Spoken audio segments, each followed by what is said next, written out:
UN votes to condemn Trump's Jerusalem decision. The United Nations on Thursday delivered a stinging rebuke of President Trump's recognition of Jerusalem as Israel's capital, casting an overwhelming vote condemning the move and calling on the U.S. to withdraw the decision. The final vote count in favor of the resolution was 128.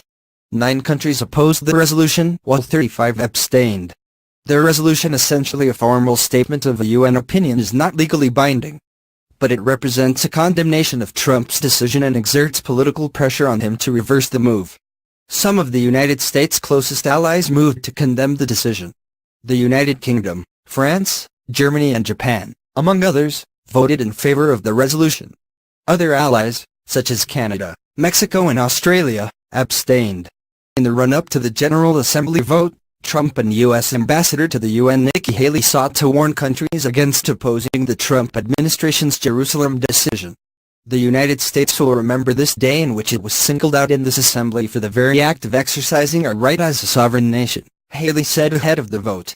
We will remember it when, once again, we are called up to make the world's largest contribution to the UN, and we will remember it when many countries come calling on us to pay even more and to use our influence for their benefit.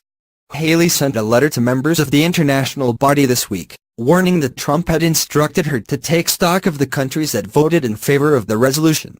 The president followed up on that warning on Wednesday, suggesting at a cabinet meeting that the U.S. could cut off foreign aid for countries that opposed the U.S. in the vote.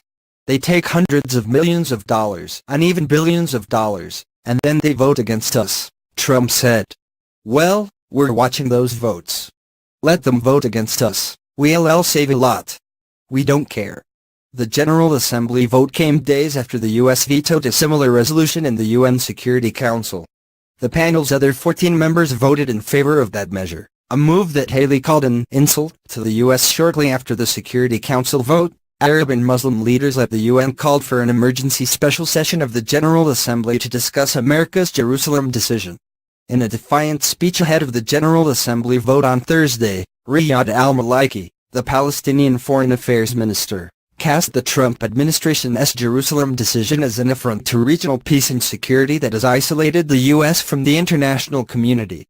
Does the United States not wonder why it stands isolated in this position? He asked. In a blunt response, Haley warned the international body that the U.S. would remember the betrayal by the UN, and that the vote would do nothing to affect the Trump administration's decision to recognize Jerusalem as Israel's capital and move its embassy there. America will put our embassy in Jerusalem. That is what the American people want us to do, and it is the right thing to do, she said ahead of the vote. No vote in the United Nations will make any difference on that. But this vote will make a difference in how Americans view the UN Trump